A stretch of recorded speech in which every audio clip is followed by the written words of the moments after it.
නැතුව ඉපදෙන එක වැරැද්දක් නෙවෙයි. සල්ලි නැතුව මැරෙනවා නම් වැරැද්දක් තමයි. සල්ලි හොයන ක්‍රම තියෙන්නේ හරියටම දෙකයි. දෙකෙන් එකක් අපි ගොඩ දාගන්න ඕනෑමයි. ඉපදෙනකොට අරන් ආවේ පව් වලින් ටිකයි.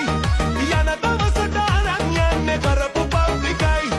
සල්ලි කොලේ හොයපු විදිය ගහලා නෑ තමයි. හොයන විදිය හොයාගන්න ලේසි නෑ තමයි. කතා කරන්න හදන්නේ 2024 අවුරුද්දේ සාමාන්‍ය පෙළ විභාගේ පළවෙනි ප්‍රශ්න පත්‍රයේ B කොටසේ පළවෙනි ගාන. ඔයාලා ආසාවෙන් හදන්න බලාපොරොත්තු වෙලා ඉන්න භාග ගාන කොහොමද ආවේ කියලා.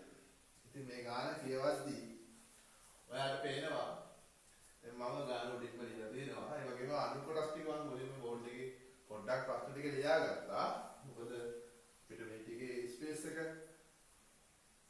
මැනේජ් කරගන්න අමාරු වෙන්න පුළුවන්. ගාන හදාගෙන එකවරම මම ඔයාලට වෙලාව නාස්ති නොකර ඉක්මනින්ම ගාන හදලා පෙන්නන්න ඕනේ. හින්දා මම මේ කොටස් ටික මුලින් ලියාගෙන තියාගත්තා. හරි. හොඳයි නේද? පොඩ්ඩක් ගාන කියවලා බලමු. ඉතින් මේ ගානේ පටන් ගන්නෙම ජනක තම මාසික වැටුප රුපියල් ලක්ෂයකට වඩා වැඩි වූ විට එම වැඩි වෙන මුදලට 6%ක ආදායම් බදු ලෙස බදු ගෙවීම කරනවලු රජයට. ඉතින් ඇත්තටම කෙනෙක් සාධාරණව සල්ලි හම්බ කරොත් ඒ හම්බ කරන මුදල යම්කිසි සීමාවකට වඩා වැඩි වෙනකොට ඉතින් රජයෙන් අවස්ථාවක් දෙනවා එයාට එයා ජීවත් වෙන සමාජයට යහපතක් කරන්න අර එයා වැඩිපුර උපයන මුදලෙන් යම්කිසි ප්‍රතිශතයක් බදු විදියට රජයට නැවත ගෙවලා ඒ වහරහා මිනිසුන්ගේ සමාජයේ සුපසිද්ධිය වෙනුවෙන් වැඩ කටයුතු කරගෙන යන්න එයාට පිටක් කරගන්න අවස්ථාවක් සලස්වා දීලා තියෙනවා. හරි. දැන් ඉතින් බලමු මෙයා මේ දේ කරගන්නේ කොහොමද කියලා. ඉතින් ජනක රුපියල් ලක්ෂයකට වඩා වැඩිපුර මුදලක් උපයනකොට තමයි අර වැඩිපුර උපයන මුදල සඳහා 6%ක බදු මුදලක් රජයෙන් ණය කරන්නේ. දැන් මෙතනදී අපි නිකන් උදාහරණයක් විදිහට හිතමු. ජනක 1,50,000ක මුදලක් උපයනවා. එහෙම වුණොත් එයා ලක්ෂයකට වඩා තව 50,000ක මුදලක් අමතරව උපයනවා. සීමාවේ ලක්ෂය කියන සීමාවට වඩා වැඩිපුර රුපියල් 50,000ක මුදලක් උපයනවා. අන්නේ මුදල වැඩිපුර උපයන රුපියල් 50,000 මුදල සඳහා තමයි මෙතන 26ක බදු මුදලක් අය කිරීම සිදු කරන්නේ. දැන් මෙතන 1,50,000 කියලා කතාවක් කියලා නැහැ. මම ඔයාලට පුංචි උදාහරණයකින් මේක මතක් කිරීමක් කළේ. හරි. දැන් එහෙමනම් අපි බලමු මේ ගාන ඉස්සරහට කියවගෙන ගිහිල්ලා ඉතින් කියනවා මෙයා එක්තරා මාසයකදී බදු ගෙවීමෙන් පස්සේ එයාට ඉතුරු වෙනවද මුදලක්? එයාට වැටුප ලැබුණා. ඒක ලක්ෂයකට වඩා වැඩි. ඒකින්ද වැඩිපුර ලැබිච්ච මුදලෙන් යම්කිසි ප්‍රතිශතයක් 6%ක ප්‍රතිශතයක් බදු විදියට ගෙවලා ඉවර වුණාට පස්සේ දැන් එයාගේ අතට ලැබෙනවා මුදලක්. අන්නේ මුදලෙන් 6න් එකක් එයා ආහාර පාන සඳහා වෙන් කරගෙන තියෙනවා. එයා හොඳයි එයාට ලැබෙන වැටුප කලින් සැලසුමක් ඇතුව තමයි වේදම් කරන්නේ. එයාට ලැබෙන මුදලේ 6 එකක් තමයි ආහාර සඳහා වේදම් කරන්නේ. එතකොට ආහාර සඳහා වේදම් කරාට පස්සේ ඉතුරු වෙනවා මුදලක්. මේ ඉතුරු වෙන මුදලෙන් 5න් 3ක් එයාගේ තියෙන වෙනත් වේදම් සඳහා වෙන් කරනවා. හරි. දැන් එහෙමනම් ඔය විදිහට අපිට ලැබිලා තියෙන තොරතුරුත් එක්කලා බලමු මේකේ අණු කොටස් 5ක් තියෙනවා වෙන ගැටලුවේ. මේ අණු කොටස් 5ක් සඳහා පිළිතුරු සොයන්න අපි කොහොමද මේ තොරතුරු භාවිතා කරන්න පුළුවන් කියලා. හරි. දැන් එතකොට ඔයාගෙන් අහන පළවෙනි ප්‍රශ්න අණු කොටස තමයි ජනකට මේ ලැබිච්ච මුදල. ඒ කියන්නේ බදු ගෙවීමෙන් පස්සේ එයාටගේ අතට ලැබිච්ච මුදල. හරි. වෙන මේ මුදලේ 6න් එකක් ආහාර සඳහා වෙන් කළාට පස්සේ අපේ ගාන දීලා විතර අපව නැවතත් දීලා තියෙනවා. එන්න මේ 6න් එක ප්‍රමාණයක් ආහාර සඳහා වේදම් කළාට පස්සේ එම මුදලේ මෙතනදී එම මුදල කියන්නේ එයාගේ අතට ලැබිච්ච මුදල. අතට ලැබිච්ච මුදලෙන් කවර භාගයක් ඉතුරු වෙලා තියෙනවද කියලා අහනවා. හරි. දැන් ඉතින් මෙතනදී අපි ගාන හදාගෙන යනකොට මේ දීලා තියෙන තොරතුරුත් එක්කලා දැන් මම බලන්න ප්‍රශ්න මෙතන දෙවුවා 6න් එකක් ආහාර සඳහා වෙන් කළාට පස්සේ එම මුදලින් භාගය ඔයා හොයන්න ඕනේ. මෙතෙන්දී සම්පූර්ණ මුදල එහෙම නැත්නම් සම්පූර්ණ ඒකකේ අපි සලකන්නේ 1යි කියලා. එතකොට මේ එකෙන් ඔයා ආහාර වලට වේදම් කරපු 6 එක කියන භාගයේ කොටස මේක අඩු කරන්න ඕනේ. එකෙන් අඩු කරන්න ඕනේ 6න් එකක්. දැන් මේ වගේ කොටසක් ඔයා භාග සංඛ්‍යාවක් සහ පූර්ණ සංඛ්‍යාවක් දෙන්නේ සුළු කරද්දී බලන්න මේ එක කියන සංඛ්‍යාව සහ එහා පැත්තේ ඉන්න භාග සංඛ්‍යාව. ඒතර එකෙන් ඔයා 6 එකක් අඩු කරන්න යනකොට එක කියන සංඛ්‍යාව ඔයාට හරයක් පේන්නේ නැහැ. හැබැයි ඊළඟට තියෙන භාග සංඛ්‍යාවේ හරයක් තියෙනවා. ඒ හරය විදිහට තියෙන්නේ 6. එහෙනම් ඔයාලට මේ එක කියන අගේ ලියා ගන්න පුළුවන් 6 බෙදීම 6. දැන් ඔයා දන්නවා 6 6න් බෙදුවොත් 6ට තියෙන්නේ 6 ඒවා 1යි. එහෙනම් එක බෙදුවොත් ඔයා ලියා ගන්නවා 6 බෙදීම 6. ඕකෙන් අඩු කරන්න පුළුවන් ඔයාලට 6න් එකක්. එතකොට 6න් එකක් අඩු කරනකොට දැන් හරය සමාන හින්දා ඒ අනේ පොදු හරය විදිහට ඔයාලට අරගෙන උඩ තියෙන ළවයන් දෙක සුළු කරන්න පුළුවන්. 6න් එකක් උඩ අඩු කරන්න තියෙනවා. ඉතින් 6 එකක් අඩු කළොත් ඔයාලට අගේ ලැබෙනවා 5. එතකොට ආහාර සඳහා මුදල් වෙන් කළාට පස්සේ ඔයාට ඉතුරු වෙනවා ලැබිච්ච වැටුපෙන් 6න් 5ක ප්‍රමාණයක් ඔයා අතේ තව ඉතුරු වෙනවා. ඉතුරු වෙච්ච භාගය වෙන්නේ එහෙමනම් 6න් 5යි. හොඳයි අපි එහෙනම් යන්න මේක දෙවෙනි කොටසට. මේ දෙවෙනි කොටස වාට කියන්නේ ආහාර සහ වෙනත් වියදම් සඳහා. ආහාරයි වෙනත් වියදම්. අපි දැක්ක ඕන මතක් කරගන්න වෙනත් වියදම් සඳහා. මෙයා ආහාර වලට වෙන් කළාට පස්සේ ඉතිරි වෙන මුදලින් වෙන මේ ඉතිරි වෙච්ච මුදලින් 5න් 3ක් වෙනත් වියදම් සඳහා වෙන් කරනවා. ඉතිරි වෙච්ච මුදලින් 5න් 3ක් වෙනත් වියදම් සඳහා වෙන් කරනවා. එතකොට මේ මුදල ගැන තමයි මේ කතා කරන්නේ. එතකොට ආහාර සහ වෙනත් වියදම් සඳහා මුදල් වෙන් කළ පසු වෙනත් වියදම් වලට වියදම් කරාට පස්සේ දැන් මුලින් අපි ආහාර වලට වියදම් කරාට පස්සේ ඉතුරු වෙච්ච ගාන බැලුවා. දැන් වෙනත් වියදම් වලට මුදල් වෙන් කරාට පස්සේ ඉතිරි වෙන මුදල එයාට ලැබිච්ච මුදලෙන් කවර භාගයක්ද කියලා යහන. දැන් මෙතෙන්දී ඔයා හොයාගන්න ඕන කොටස් ටිකක් තියෙනවා. දැන් මේ ගාන කියවගෙන යනකොට ආහාර වලට වෙන් කරන මුදල ඔයා දන්නවනේ 6න් 1යි අපිට දීලා තිබුණා. හැබැයි වෙනත් වියදම් සඳහා මුදල් වෙන් කළා කොච්චරද? අර ආහාර වලට වියදම් කළාට පස්සේ ඉතිරි වෙච්ච මුදල කීයද ඉතුරුනේ? මෙන්න අපි කලින් හොයාගත්ත ඉතිරි වෙච්ච මුදල 6න් 5යි. ඔන්න ඔය 6න් 5න් මෙයා වෙනත් වියදම් වලට වෙන් කරගත්තා 6න් 5න් 3ක්. අර ඉතිරි වෙච්ච මුදල ආහාර වලට වෙන් කරලා ඉතිරි වෙච්ච මුදල 6න් 5න් මුදලින් 6න් 5න් 3ක් මෙයා වෙනත් වියදම් සඳහා වැය කරා. ඒතකොට ඔයාලට මේක සරල කරගන්න පුළුවන්. දැන් මෙතන අල්මයන්ෙන් කියන්නේ ಗುಣ කරන්න කියලා. දැන් මෙතන ආත් පුළුවන් ಗುಣ කරන්න 5යි සුළු කරලා ඉවත් කරලා අපිට ඉතුරු වෙනවා 6න් 3. මෙයාව සරල කරගන්න පුළුවන් කැමති නම් දෙකේ 1යි කියලා. දැන් ඔන්න ඔයා වෙනත් වියදම් සඳහා වෙන් කළ මුදලේ භාගය දැක්කා. ආවා 6න් 3ක් එහෙම නැත්නම් දෙකේ 1ක්. මෙයාට ලැබිච්ච මුදලේ 6න් 3ක ප්‍රමාණයක් එහෙම නැත්නම් දෙකෙන් 1ක ප්‍රමාණයක් වෙනත් වියදම් සඳහා මෙයා මෙතනදී වැය කරලා තියෙනවා. හරි. දැන් ඔන්න මේ ගානේ යන්නේ වෙනත් වියදම් සඳහා විතරක් නෙමෙයිනේ. ආහාර සහ වෙනත් වියදම් සඳහා මුදල් වෙන් කළාට පස්සේ එතන ආහාර සහ වෙනත් වියදම් කිව්වහම ඔයා දන්නවා ආහාර වලට එයා මුලින්ම වෙන් කළා 6න් 1ක ප්‍රමාණයක්. ඊළඟට වෙනත් වියදම් වලට දැන් ඔයා දැක්කා 6න් 2න් 1ක ප්‍රමාණයක්. ඒ නැත්නම් මෙතෙන් අපිට ලේසි 6න් 3ක් කියන අගේ ගන්නවා. 6න් 3ක ප්‍රමාණයක් ආහාර සඳහා 6න් 1ක් වෙනත් වියදම් සඳහා 6න් 3ක ප්‍රමාණයක් වෙන් කළාට පස්සේ හරි එන අපිට දැනගන්න ඕනේ මෙන්න මේ ආහාරයි වෙනත් වියදම් සඳහා වෙන් කරපු මුදලේ භාගය 6න් 1යි 6න් 3යි කියන අගයන් දෙක වාට එකතු කරලා බලන්න පුළුවන්. ආහාර වලට වෙනත් වියදම් වලට ඔක්කොටම 6න් 4ක් එයා වෙන් කරලා තියෙනවා. හරි දැන් මෙයක් වරනම් වාට පුළුවන් සරල කරගන්න දෙකෙන් බෙදෙනවා 4ට 2යි 6ට 3යි. ඔන්න ඔය ටික කරගත්තයින් පස්සේ ආහාර වලටයි වෙනත් වියදම් වලටයි මුදල් වෙන් කරගත්තට පස්සේ දැන් ඉතිරි වෙන මුදලේ භාගය. හරි. දැන් ඉතිරි වෙද්ද දැන් අපි දැක්කනේ ආහාර වලටයි වෙනත් වියදම් වලටයි ඔක්කොම යන්නේ මුදලේ තුනෙන් දෙකක් කියලා. ඒතර අපි සාමාන්‍යයෙන් සම්පූර්ණ මුදල අපි සැලකුවේ එකක් විදියට. මෙතනත් අපිට පුළුවන් සම්පූර්ණ මුදලේ භාගය 1යි කියලා සලකන්න. එහෙනම් මේකෙන් ඔයාලට පුළුවන් අඩු කරන්න මෙන්න මේ ආහාරය වෙනත් වියදම් වලටයි වෙන වෙච්ච මුදලේ භාගය වෙච්ච 3න් 2ක ප්‍රමාණය. දැන් ඔයා ඉතිරි වෙච්ච මුදලේ භාග හොයන්න එකෙන් අඩු කළා 3න් 2ක්.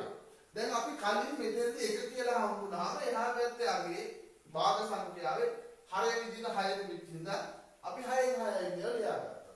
දැන් මේ ගාන හතරදී මෙතනදී බලන්න මෙතන එකේ ඉලක්කම තියෙනවා. ඊළඟට එහා පැත්තේ තියෙන භාග සංඛ්‍යාවේ 6 විදිහට තියෙන්නේ 3. ඉතින් 6 විදිහට 3 තිබ්බොත් ඔයාලට එක කියන අගය ලියා ගන්න පුළුවන් 3 බෙදීම 3යි කියලා. කලින් අපි ලියුවා 6 බෙදීම 6යි කියලා. දැන් මෙතෙන්දී අපි ලියනවා මේ පැත්තේ 6 3යි හින්දා 3 බෙදීම 3යි. ඕකෙන් අඩු කරන්න ඕනේ 3න් 2ක්. එතකොට 3න් 2ක් අඩු කරලා පොදු 6 විදිහට 3යි කියලා අපි සැලකුවොත් උඩ ළවයන් ගැන අඩු වෙනවා 3න් 2ක් අඩු වුණාම 1යි. එහෙමනම් එයා ආහාරයි වෙනත් වියදමුයි කළාට පස්සේ එයාට ලැබිච්ච මුදලෙන් 3න් 1ක ප්‍රමාණයක් පුතේ දැන් ඉතුරු වෙලා තියෙනවා. 3න් 1ක ප්‍රමාණයක් ඉතුරු වෙලා තියෙනවා. දැන් හොඳයි. අපි ඊළඟ කොටසට යනකොට රෝම ඉලක්කම් 3 කොටසට යනකොට ඔයාලට පුංචි දෙයක් කියලා තියෙනවා මෙන්න මේක අලුත් තොරතුරක් දීලා තියෙනවා 3 වෙනි කොටසේ. ඔහුට දැන් ඉතිරි වෙන මුදල. දැන් අපි කලින් දැන් ඉතිරි වෙච්ච මුදලේ භාගය හම්බුණා 3න් 1යි කියලා. ඔහුට දැන් ඉතිරි වෙන මුදල 39600ක්ලු. ඒ කියන්නේ අර 3න් 1ක මුදලේ අපි මුදල භාගයක් විදිහට දුවහම 3න් 1ක් කියපු ප්‍රමාණය සමාන වෙන්න ඕනේ මෙන්න මේ දැන් ඉතුරු වෙච්ච මුදල 39600ට. මම මේ තොරතුර මෙතන දරුවක් දාලා ලියා ගන්නවා. දැන් ඉතිරි මුදල. එහෙමනම් සම්පූර්ණ මුදලෙන් 3න් 1ක ප්‍රමාණය 3න් 1ක් සමාන වෙන්න ඕනේ 39000 රුපියල් 39600කට කියන තොරතුර මම දරුවක් දාලා ලියා ගන්නවා. මේක පිළිතුරක් නෙමෙයි ලැබිච්ච තොරතුරක්. හොඳයි අපි යන් තුන්වෙනි කොටසට. තුන්වෙනි කොටසේ වගේ අහන්නේ දැන් මේ විදිහට මෙයා ආහාරයි වෙනත් වියදමින් සඳහා වෙන් කරලා ඉතිරි වෙච්ච මුදලේ භාගය 3න් 1යි අන්නේ 3ක ප්‍රමාණය 39600ක මුදලකට සමානයි නම් ඔයාගෙන් අහනවා ඊළඟට බදු ගෙවීමෙන් පසු ඔහුට ලැබුණු මුදලත් ආහාර සඳහා වෙන් කළ මුදලත් වෙන වෙනම හොයන්න කියලා. දැන් මෙතන ප්‍රශ්න දෙකක් නේ. ඔහුට ලැබිච්ච මුදලත් අහනවා ඊට පස්සේ ආහාර වලට ලැබිච්ච මුදලත් අහනවා. ඉතින් අපි දෙකම එකපාර හොයන්න බෑ. එකක් ඉස්සෙල්ලා හොයලා. අපිට පුළුවන් මුලින්ම මේ ගානේ අහන පිළිවෙලකට ඔහුට ලැබිච්ච මුදල හොයාගන්න. ඉතින් අපි දන්නේ ඔහුට ලැබිච්ච මුදල කීයද කියලා. අපි දන්නවා ඔහුට ලැබිච්ච මුදලේ 3න් 1ක ප්‍රමාණය දන්නවා කීයද? 39600යි. දැන් එමනම් බදු ගෙවීමෙන් පසු ඔහුට ලැබිච්ච මුදල 3න් 1ක් රුපියල් 39600යි නම් සම්පූර්ණ මුදල ගත්තොත් ඒක අපිට සලකන්න පුළුවන් 3න් 3ක් විදිහට. 3න් 3ක ප්‍රමාණය 3න් 3ක ප්‍රමාණය හඳුනා ගන්න පුළුවන් මෙයාගේ සමාන වෙනවා රුපියල් 39600. ඒත් අපි දන්නවා 39600 කියන්නේ 3න් 1ක්. 3න් 3ක් කියනවා 39600 වලට ගුණ කරන්න පුළුවන් 3න්. හරි. දැන් මේ ගුණ කරන්නේ මම මෙතනදී ගුණ කරලා පෙන්නන්නේ. අපි මෙතනදී ගුණ කරගමු ටක් ගාලා මේ තියෙන විදිහටම 3 වරක් බිඳුව පුතේ බිඳුවයි 3 වරක් බිඳුව බිඳුවයි ඊළඟට 3 වරක් 6 බැලුවොත් 18න් 8 දානවා එකක් විතරට මම උඩින් දා ගන්න 3 වරක් 9 27යි අර ඉතුරු වෙච්ච 1යි 28න් 8 දාගෙන දැන් ඉතුරු වෙනවා දෙකක් යවන්න උඩින් දා ගන්නම් ඊට 3 වරක් 3 9යි උඩ ඉතුරු වෙච්ච 2යි 11යි එහෙමනම් මෙයාගේ වැටුප විදිහට බදු ගෙවීමෙන් පසු එයාගේ අතට ලැබිලා තියෙනවා රුපියල් 118800ක මුදලක්. ඔන්න ඔක තමයි එයා වියදම් කරලා තියෙන්නේ ආහාරයි වෙනත් වියදම් වලට එයා වියදම් කරලා තියෙන්නේ මෙන්න මේ මුදලෙන් කොටස් විදිහට අපි අරගෙන තමයි. ඒතර එයාට ලැබිච්ච සම්පූර්ණ මුදල රුපියල් 1,18,800. तर ඔයාගේ මේ ප්‍රශ්නේ තුන්වෙනි ප්‍රශ්නේ වාගේ දෙවෙනි කොටස විදියට අහනවා. දැන් අපි මෙයාට ලැබිච්ච මුළු මුදල හොයාගන්න මුළු වැටුප හොයාගත්තානේ අපි. එතකොට මේ එයාගේ අතට ලැබිච්ච වැටුප. එතකොට ආහාර සඳහා මේකෙන් කොච්චරක් වියදම් කළාද? අපි දන්නවා එයා ආහාර සඳහා වියදම් කළේ එයාගේ අතට ලැබිච්ච මුදලෙන් 6න් 1 ප්‍රමාණයක් විතරයි. එහෙමනම් ආහාර සඳහා වැය කළ මුදල ඔයාලට හොයන්න පුළුවන්. මෙන්න මේ රුපියල් 1,18,800න් 6න් එකක් තමයි එයා කෑමට වියදම් කළේ. කෑමට වියදම් කළේ. සල්ලි ටික කෑවේ නෑ. හරි? සල්ලි ටික වියදම් කළා තමයි කෑවේ. හරි. දැන් එතකොට මෙතෙන්දී ගුණ කරගන්න පුළුවන්. දැන් පල්ලයන්ෙන් ගුණ කරනවා කියුවට එහා පැත්තේ තියෙන භාග සංඛ්‍යාවක් ඉන්න මේ හරයත් එක්ක ඔයාලට මේ 1,18,800 6න් බෙදා ගන්න පුළුවන්. ඉතින් 1,18,800 6න් බෙදෙන එක මම මෙතනින් හදලා මකන්නම්. දැන් ඔයාලට පුළුවන් 1,18,800 මෙයාව 6න් බෙදනකොට 11ට තියෙනවා 6 එකක් 1 වරක් 6 6යි ඉතුරු වෙනවා 5. ඊළඟට මට ඊළඟට මෙතන 58ට තියෙනවා 6 9ක් 9 වරක් 6 54යි වෙන්නේ. දැන් ඉතුරු වෙනවා 4ක්. ඊළඟට ඊළඟට මෙතන ගෙනාවොත් 48ට තියෙනවා 6 8ක්.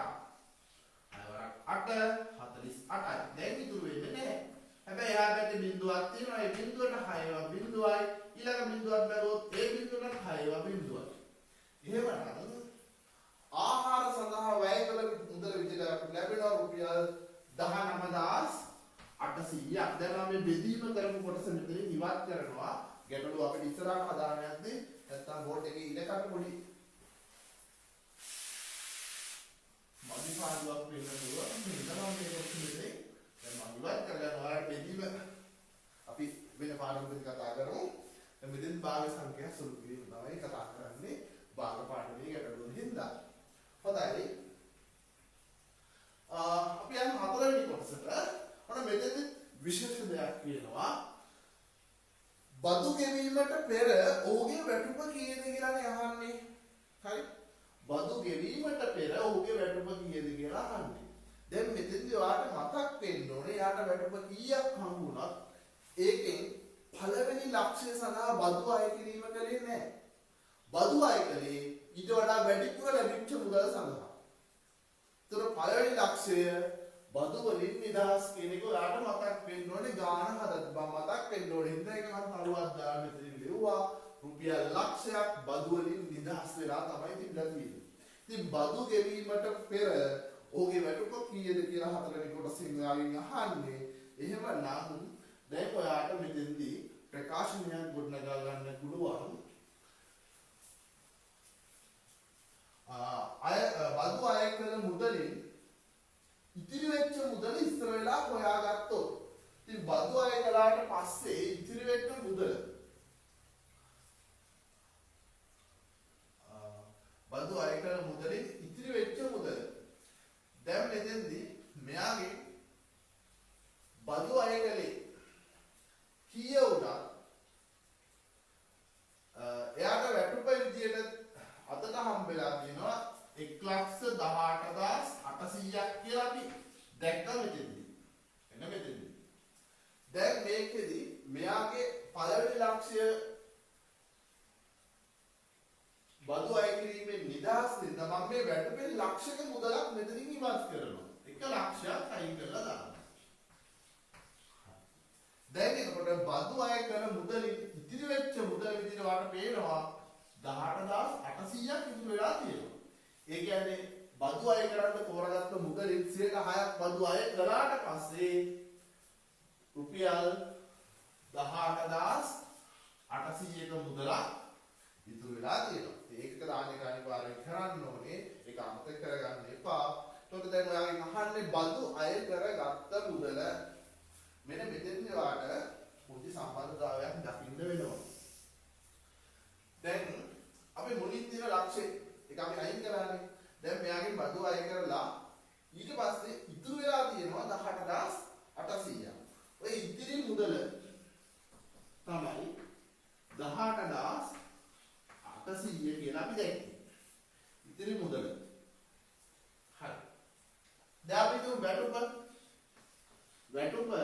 සහ බදු මුදල ගැන අපි කතා කරොත් වැටුප ප්‍රතිශතයට අනුව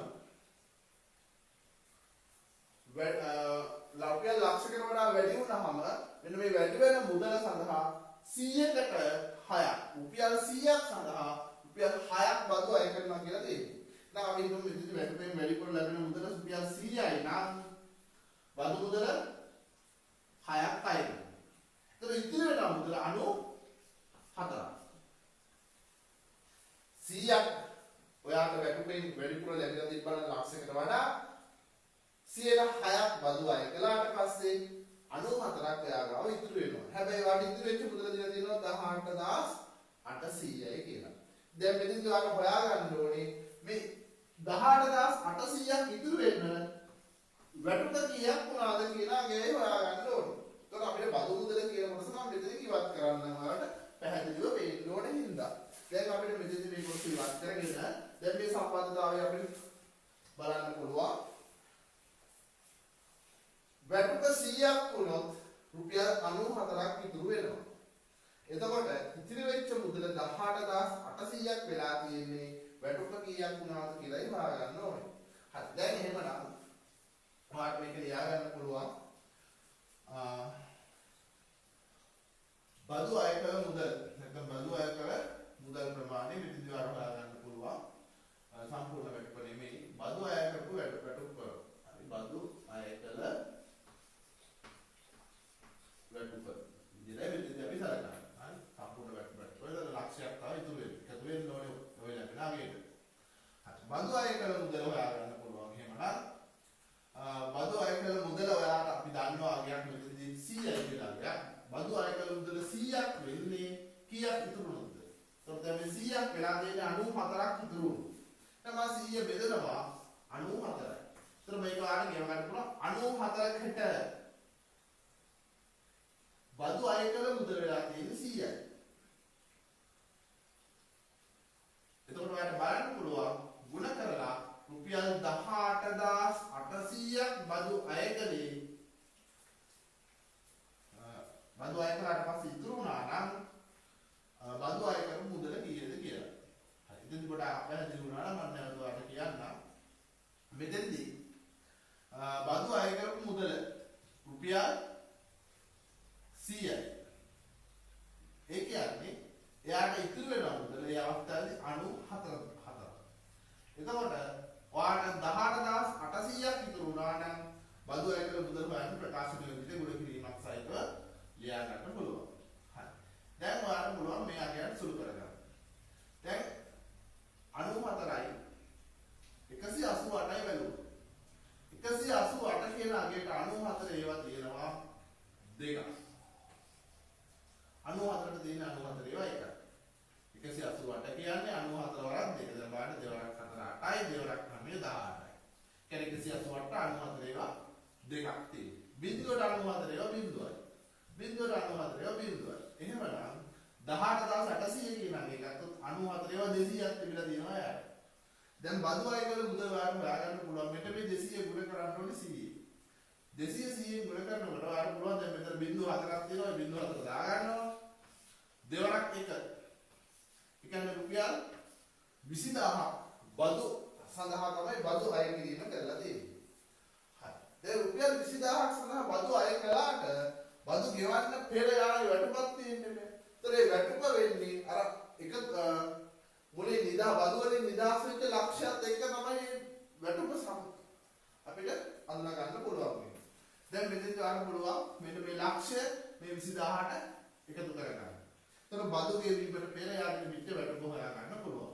එහෙමනම් ඔයා ලක්ෂයකට එකතු කළොත් 20000 බදු ගෙවීමට පෙර ලැබිච්ච වැටුප 1,00,000 රුපියල් 1,20,000ක් විදියට ඔයාට අඳුනා ගන්න පුළුවන්. හරි.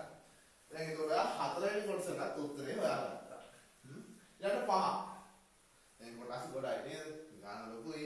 මම 2024 ගාන ඉස්සෙල්ලාම තෝරාගත්තේ ගොඩක්ම මේ භාග ගාන හදනවා කියන්නේ පුතේ ඔයාට 2023 22 21 20 ඒ ඕන ගානක් බයලට හදා ගන්න පුළුවන්. හරි. අපි පස්සේ කොටසත් ඉවර කරලා අපි තුනේ කතා කරමු.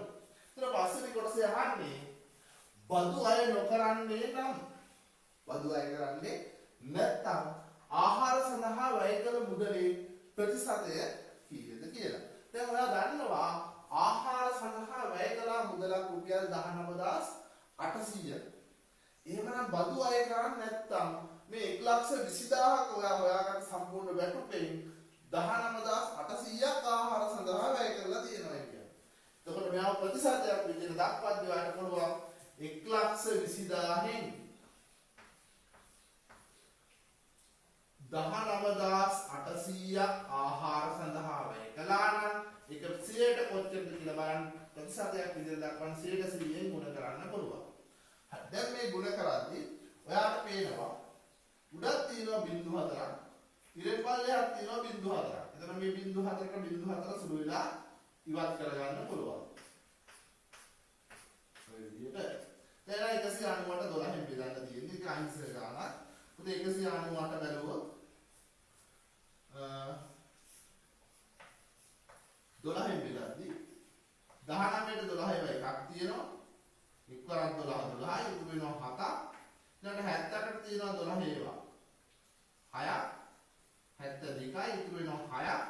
ඉතුරු 6 කියන්නේ අද අපි දශමයක් තියලා බිඳුවක් ගත්තොත් 60ට 12 ඒවා 5යි. 5 12 60 බෙදලා ඉවරයි. හරි. දැන් එහෙනම් ඔයාලට මේ ප්‍රතිශතය 16.5ක් විදිහට දක්වන්න පුළුවන්. මේ ප්‍රතිශතයක් විතර දාන්න ඕනේ 100ට ලකුණ. හරි. දැන් අපි ජීව කරපු කොටස මෙතන ඉවත් කරගන්න.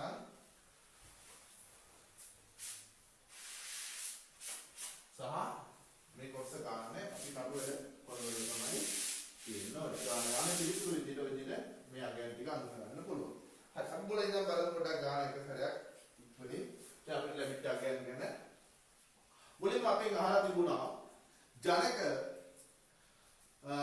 එයාට ලැබුණු වැටුපෙන් 6 එකක් ආහාර සඳහා වෙන් කළාට පස්සේ එයාටගේ මුදලෙන් කවර භාගයක් ඉතුරු වුණාද කියලා. ඉතින් මෙතනදී අපි එකෙන් 6න් එක අඩු කරලා ආහාර වලට වේදන් කළාට පස්සේ ඉතුරු වෙච්ච මුදලේ භාගය 6න් 5යි කියලා හොයාගත්තා.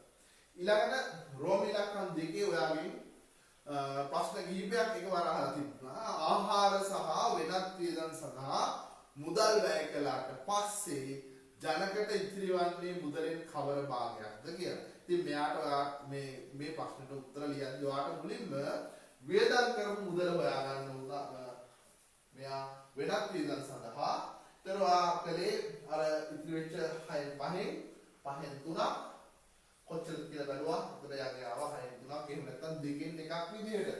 ඒතර මේ යගේ ආහාර සඳහා වැය කළ 6න් 1 මුදලයි කියන මේ අගයන් දෙක එකතු කරලා ඔය අඳුනගත්ත 6න් 4ක් එහෙම නැත්නම් සරල කළොත් 3න් 2ක ප්‍රමාණයක් 6න් 4ක් එහෙම නැත්නම් 3න් 2ක ප්‍රමාණයක් මෙයා ආහාර සහ වෙනත් වේදන් සඳහා වෙන් කරගෙන තියෙනවා කියලා. ඉතින් දැන් ඉතිරි වෙන මුදලේ භාගය වෙන්නේ 3න් 2ක් සම්පූර්ණ මුදලෙන් මේ වේදන් සඳහා වෙන් කළාට පස්සේ 3න් 1ක මුදල් ප්‍රමාණයක් ඉතුරු වුණා. ඊළඟ වාර ගානේ දීලා තිබුණා ඔන්න ඉතිරි වෙච්ච මුදල රුපියල් 39600යි කියලා. එතකොට මේ ඉතිරි වෙච්ච මුදලේ භාගය වෙලා දැනගෙන හිටියා 3න් 1ක් කියලා තෙන්දී 3න් 1ක ප්‍රමාණය 39600යි කියලා තොරතුරක් විදිහට ආදින් අඳුරගෙන ඔයා තුන්වෙනි කොටසට ඇවිල්ලා බදු ගෙවීමෙන් පසු ඔහුට ලැබුණු මුදල සම්පූර්ණ මුදල දැන් අතෙන්දී අපි 3න් 1ක ප්‍රමාණය දැනගත්ත 39600 සම්පූර්ණ මුදල අපිට භාගයක් විදිහට දක්වනවා විදිහට 3න් 3ක් විදිහට දක්වන්න පුළුවන්. එහෙනම් 39600 3න් ගුණ කරලා ඔයාලට ලැබුණ මුදල රුපියල් 1,18,800ක් විදිහට බදු ගෙවීමෙන් පසු ඔහු සතුව තිබුණු මුදල ඔහුට ලැබුණු මුදල කීයද කියලා. හරි. දැන් ඊළඟ මේ කොටසෙන් තවත් අහලා තිබුණා ආහාර සඳහා වැය කළ මුදල හොයන්න කියලා. ඒක මේ එයාගේ අතට ලැබිච්ච වැටුපෙන් 6න් 1ක මුදල් ප්‍රමාණයක් ආහාර සඳහා වැය කළා. එතන මේක සුළු කළාම එයාට ලැබුණා 1,18,800. ඒ 6න් 1ක මුදල් ප්‍රමාණය කොච්චරද කියලා බලුවාම 19,800ක මුදලක් මෙයා ආහාර සඳහා වැය කරලා තිබුණා. හරි. දැන් ඊළඟට ඔයාගෙන් ඇහුවේ හතරවෙනි කොටසේ බදු ගෙවීමට පෙර බදු ගෙවුවේ නැත්නම් එයාගේ අතට කීයක් මුදලක් වැටුප විදිහට ලැබුණාද කියලා. මෙතෙන්දී අපි එයාගේ ලැබිච්ච මුදලෙන් බදු අය කිරීමට සිද්ධ වෙන්නේ රුපියල් ලක්ෂයක මුලින් අපි මෙයාගේ මේ පළවෙනි ලැබිච්ච මුදලේ ලක්ෂයක් බදු වලින් නිදහස් කරලා ඉදිරියට මුදල එහෙම නැත්නම් මෙයාට අතේ ඉතිරි වුණා රුපියල් 18800ක් බදු ගෙවීමෙන් පස්සේ ඔන්න 18800 භාවිතා කරලා මෙයා බදු අය කරන මුදල ගණනය කරගත්තා රුපියල් 20000ක් විදිහට. ඒතර බදු අය කරන්න භාවිතා කරපු මුදල රුපියල් 20000යි නම් එයාට බදු වලින් නිදහස් වෙච්ච ලක්ෂයත් එක්කලා බදු ගෙවීමට පෙරේල යාට ලැබිලා තිබුණා වැටුප රුපියල් 1,20,000. ඒතර දැන් පස්වෙනි කොටස බලුවොත් මේ පස්වෙනි කොටසේ ඔයාගෙන් අහුවේ බදු අය කරන්නේ නැත්නම් එහෙමනම් එයාගේ ලැබිච්ච වැටුපෙන් කොපමණ ප්‍රතිශතයක් ආහාර සඳහා වැය කරලා තිබුණාද කියලා. ඉතින් ඔයා 1,20,000ක සම්පූර්ණ වැටුපෙන් රුපියල් 19,800ක ප්‍රමාණය ප්‍රතිශතයක් කරන්න 100න් ගුණ කරලා ඔයාලට ලැබුණා ආහාර සඳහා වැය කළ මුදලේ ප්‍රතිශතය 16.5ක් විදියට. ඊළඟට අපිට පුළුවන් මෙතනදී බලන්න මේ ගාන දිහා කොටස් ගොඩක් තිබුණා. ඇත්තටම මේ භාග ගාන මම කිව්වා ඔයාලට ගාන පටන් ගන්නදිම මේ ගාන හදන්න පුළුවන් නම් පුතේ ඔයාලට මීට කලින් අවුරුදු වල ආපු ඕනම ගානක් හදන්න පුළුවන්. ඒ එහෙම තමයි ගණිතය කියන්නේ හැමදාම අලුත් වෙනවා. 2020 පේපර් එක බැලුවොත් ඒ කාලේ ඇත්තටම කොරෝනා සංකටයේ හින්දා ඒ දරුවන් අමාරු තත්ත්වයන් යන තමයි විභාග වලට මුහුණ දුන්නේ. ඉතින් එයාලට ලැබිච්ච පේපර්ස් වලට වඩා දැන් මාට එන පේපර්ස් වල තියෙන සංකීර්ණභාවය සමහර වෙලාවට සමහර ගැටලු වල අඩු වැඩි වෙන්න පුළුවන්. ඉතින් මේක ඒ වගේ අවස්ථාවක්. ඉතින් ඔයාලා ඕනම අභියෝගයකට සූදානම් වෙන එක තමයි ගණිතයේදී අපි ඉගෙන ගන්න ඕනේ. ඉතින් ඔයාලට පුළුවන් මේ ගාන හදලා හොඳට පුරුදු වෙලා ඔයාලට තනියම හදන්න පුළුවන් වෙනකොට ඔයාලට පුළුවන් අනිත් අවුරුදු ආපු ගැටලු විසඳලා බලන්න. මම ඒ වගේ වීඩියෝ එකක් පස්සේ දවසක ආපහු හම්බ වෙනවා. ඉතින් හැමෝටම ස්තුතියි නැවත